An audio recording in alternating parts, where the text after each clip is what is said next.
আসসালামু আলাইকুম। আপনারা যারা নতুন বছরের শুরুতে নতুন একটা ফোন কেনার চিন্তাভাবনা করতেছেন এবং আপনাদের বাজেট যদি ১৮ থেকে ২০,০০০ টাকার মধ্যে হয়, তাহলে Realme C75 আপনাদের জন্য বেস্ট ডিল হতে যাচ্ছে। আর এই ফোনটিতে ১৮ থেকে ২০,০০০ টাকার ভিতরে আপনারা IP69 এর রেটিং পেয়ে যাবেন। একটি powerful gaming processor, dual camera setup, 6000 MPR big battery, fast charger আরো অনেক ধরনের ফিচার দিয়ে কিন্তু এই ফোনটি বাংলাদেশে অফিসিয়াল ভাবে লঞ্চ করা হয়েছে। আজকে আমরা Realme C75 এই ফোনটি নিয়ে আলোচনা করব যে এই ফোনটি কেন আপনাদের কেন ভ্যালু ফর মানি হবে নতুন বছরে। চলুন তাহলে ভিডিওটি শুরু করা যাক। তার আগে যে চ্যানেলে নতুন হয়ে থাকেন অবশ্যই চ্যানেলটি সাবস্ক্রাইব করে যাবেন এবং পাশে থাকা লাইক বাটনে একটি লাইক দিয়ে যাবেন। প্রথমে আমরা ফোনটির আনবক্সিং দিয়ে শুরু করব। বক্সটি দেখতে পাচ্ছেন। বক্সটি ওপেন করার প্রথমে ছোট একটি বক্স পেয়ে যাবেন যেটিতে আপনারা সিম ejector pin, user manual guide এবং একটি ব্যাক কভার পেয়ে যাচ্ছেন। তারপরে কাঙ্ক্ষিত ডিভাইসটি এবং বক্সের ভিতর চার্জার এবং টাইপ সি চার্জিং কেবল পেয়ে যাবেন। মোটামুটি এই সকল অ্যাক্সেসরিজ আপনার বক্সের ভিতর পেয়ে যাচ্ছেন। এখন আসা যাক ফোনটির লুক এন্ড ডিজাইন নিয়ে। ফোনটির লুক এন্ড ডিজাইন একবারে ক্লাসিক রাখা হয়েছে। পিছনে আপনারা ডুয়াল ক্যামেরা সেটআপ পেয়ে যাবেন এবং এর পিছনে গ্লসি ফিনিশিং দেওয়া হয়েছে, যার ফলে দূর থেকে গ্লাসের মতো দেখা যায়, যদিও এটি প্লাস্টিক। এবং সামনের দিকে আপনারা একটি মেটাল পালসার ক্যামেরা সেটআপ পেয়ে যাবেন। আর এর ডিসপ্লেতে চীনের বেজেলগুলি অনেক ন্যারো রাখা হয়েছে। আর এর ফোনটিতে আপনার প্রয়োজনীয় পোর্টস এন্ড বাটন পেয়ে যাবেন এবং এর ফোনটির পুরো বডিটাই কিন্তু প্লাস্টিকের।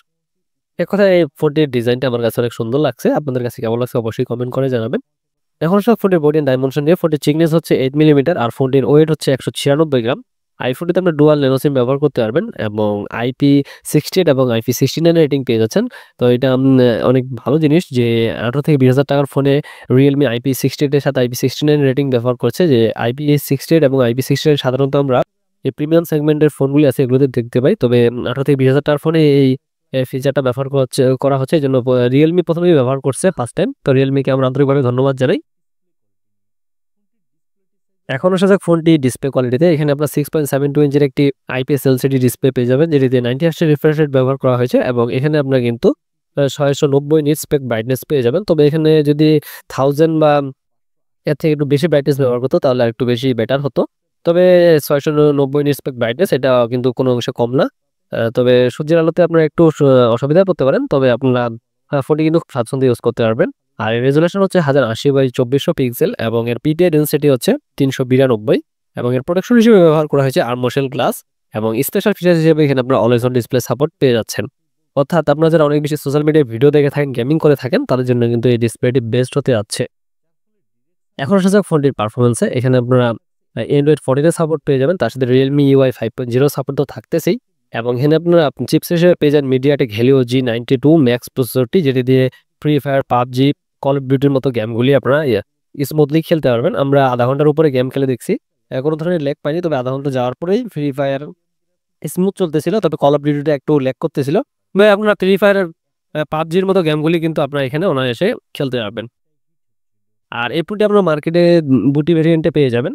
8GB 128GB, 8GB 256GB। এখন আসা যাক ফোনটির ক্যামেরা কোয়ালিটিতে। এখানে আপনারা ডুয়াল ক্যামেরা সেটআপ পেয়ে যাবেন, যেটির মেইন ক্যামেরা 50 মেগাপিক্সেল, যেটি দিয়ে আপনি খুব ভালো রকমের ফটোগ্রাফি করতে পারবেন এবং এই ফোনটিতে কিন্তু আপনারা ফুল এইচডিতে ভিডিও রেকর্ড করার সুবিধা পাচ্ছেন এবং সেলফি ক্যামেরা হিসেবে এখানে 8 মেগাপিক্সেল ক্যামেরা পেয়ে যাবেন। এটা দিয়েও কিন্তু আপনারা ফুল এইচডিতে ভিডিও রেকর্ড করার সুবিধা পাচ্ছেন। অর্থাৎ এই ফোনটি দিয়ে কিন্তু আপনারা ভালো রকমের ফটোগ্রাফি, ভিডিওগ্রাফি করারও কিন্তু সুবিধা পেয়ে যাচ্ছেন। আর এই ফোনটিতে আপনারা ফিঙ্গারপ্রিন্ট সেন্সর পেয়ে যাবেন, যেটিতে সাইড মাউন্টে ব্যবহার করা হয়েছে, যেটা অনেক অ্যাকুরেট এবং ফাস্ট ছিল এবং ব্যাটারি হিসেবে এখানে 6000 এমপিআর একটি বিগ ব্যাটারি পেয়ে যাবেন এবং 45 ওয়াটের একটি ফাস্ট চার্জার পেয়ে যাবেন। এখন আসা যাক ফোনটির প্রাইজিং এ। ফোনটি অফিসিয়ালভাবে বাংলাদেশে ১৯,৯৯৯ টাকায় পাওয়া যাচ্ছে। অর্থাৎ এই ফোনটি নেওয়া কেন ভ্যালু ফর মানি হবে আমি বলি, কারণ ফোনটিতে অনেক ভালো কিছু অফার করতেছে। 8GB 128GB ভেরিয়েন্টটি এবং 8GB 256GBটি 22,999 টাকায় পাওয়া যাচ্ছে। তো যাদের স্টোরেজ বেশি প্রয়োজন তারা কিন্তু ২,০০০ টাকা বাড়িয়ে কিন্তু আপনারা 256GBটি নিতে পারেন। আর এই ফোনটি নেওয়া আপনাদের আমার মনে হয় যে ভ্যালু ফর মানি হবে 25 সালের শুরুর দিকে। আশা করি ভিডিওটি ভালো লাগছে। আর ভিডিওটি ভালো লাগলে অবশ্যই চ্যানেলটি সাবস্ক্রাইব করে যাবেন। আসসালামু আলাইকুম।